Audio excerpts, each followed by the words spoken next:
పాకిస్తాన్లో army chief అంటే అక్కడి ప్రభుత్వం కంటే టాప్. తలుచుకుంటే ప్రజా ప్రభుత్వాన్ని పడగొట్టే సత్తా ఉన్న వ్యక్తి. పాకిస్తాన్ గత చరిత్ర చూస్తే ఇలా జరిగిన ఉదంతాలు ఎన్నో మరెన్నో. పర్వేజ్ ముషరఫ్ తర్వాత ఆ సాహసం చేయకపోయినా పాక్ ఆర్మీ చీఫ్ కు అక్కడి పాక్ ఆర్మీకి పాక్ ప్రభుత్వం తలకొక తప్పదు.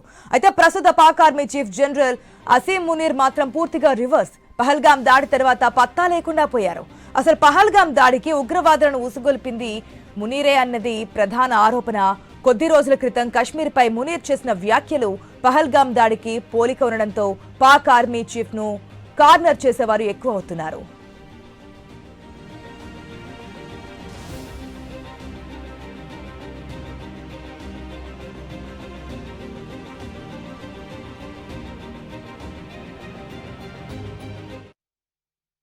వాస్తవానికి పహల్గాం దాడితో పాకిస్తాన్ లో హీరో అవుదామని army chief Asim Munir plan చేశాడు. కానీ అతను చేసిన పనికి పాకిస్తాన్ లో ప్రజలు తీవ్ర ఆగ్రహం వ్యక్తం చేస్తున్నారు.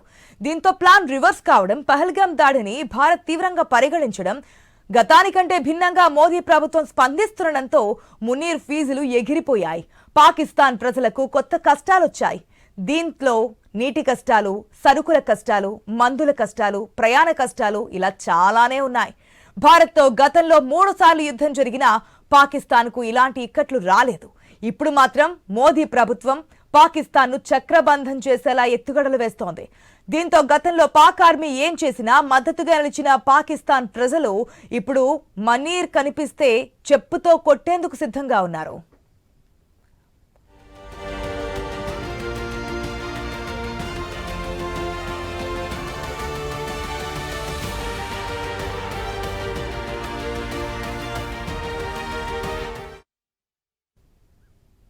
ప్రస్తుతం పాకిస్తాన్ లో Pak army chief general Asim Munir ఎక్కడున్నారో తెలియడం లేదు.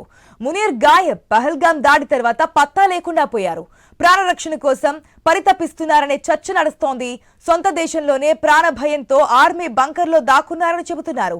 పహల్గాం దాడి తర్వాత పాకిస్తాన్ ప్రభుత్వం నిర్వహించిన కీలక సమావేశాల్లో మునీర్ లేకపోవడంతో ఈ ప్రచారాలకు మరింత బలం చేకూరుతోంది. రావల్పిండిలోని ఆర్మీ బంకర్లో మునీర్ ఉన్నట్లుగా చెబుతున్నారు. అయితే దీనిపై ఎక్కడా అధికారిక ప్రకటన లేదు. అంతేకాదు గతంలో ఆర్మీకి సంబంధించిన సమాచారం లేదా భారత్లో యుద్ధం అనే పదాలను పాక్ ఆర్మీ చీఫ్లు తరచూ వాడేవారు, ప్రకటనలు చేసేవారు. కానీ పహల్గాం దాడి తర్వాత పాకిస్తాన్ పాలకుల నుంచి తప్ప భారత్పై కాలు దువ్వేలా ప్రకటనలు పాక్ ఆర్మీ చీఫ్ నుంచి లేవు. దీంతో ఆసిమ్ మునీర్ ఏమయ్యారు, ఏమైపోయారు అని వ్యంగ్యాస్త్రాలు పేలుతున్నాయి.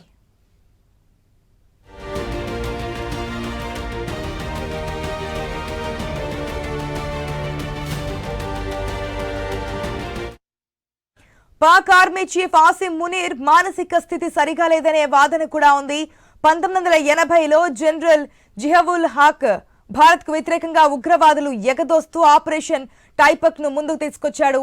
అదే మార్గంలో ఆసిమ్ మునీర్ కూడా వెళ్దామని అనుకుని బోల్తా కొట్టినట్లు పాకిస్తాన్ లో జరుగుతున్నటువంటి చర్చ.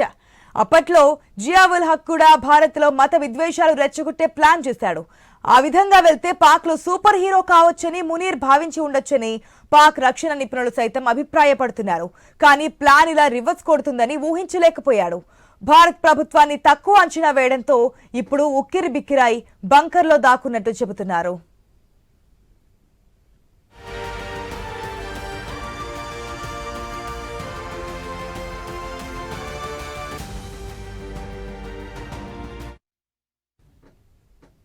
పాకిస్తాన్ ప్రజలు ఒక్క పాక్ ఆర్మీ చీఫ్ పైన కాదు, పాక్ పాలకుల పైన కూడా ఆగ్రహంతో ఉన్నారు. అసలే దేశం ఆర్థిక కష్టాలు, తీవ్ర సంక్షోభంలో ఉన్న సమయంలో పహల్గాం ఉగ్రదాడి అవసరమా అని నిలదీస్తున్న పరిస్థితి కనిపిస్తోంది. భారత్ లో మోదీ శక్తివంతమైన నేతే కాడని, తేడా వస్తే పాకిస్తాన్ కు ఇక్కట్లు తప్పవని తెలిసి కొరివితో ఎందుకు తలగొక్కున్నారని ప్రశ్నిస్తున్నారు. పాక్ పాలకులు ప్రజల్లోకి వస్తే చొక్కా పట్టుకుని నిలదీయడానికి రెడీగా ఉన్నారనే వార్తలు వస్తున్నాయి. ఇటు సొంత దేశంలో ప్రజల ఆగ్రహం పెల్లుబీకుతుండటంతో పాక్ పాలకుల్లో టెన్షన్ మొదలైంది. అలాగే భారత్ ఏం చేస్తుందో అనే ఆందోళన వారిలో బీపీ పెంచేస్తోంది. పహల్గాం దాడి తర్వాత పాక్ పాలకుల్లో నిద్ర కరువైందనే వార్తలు పాక్ మీడియాలో ప్రముఖంగా వస్తున్నాయి.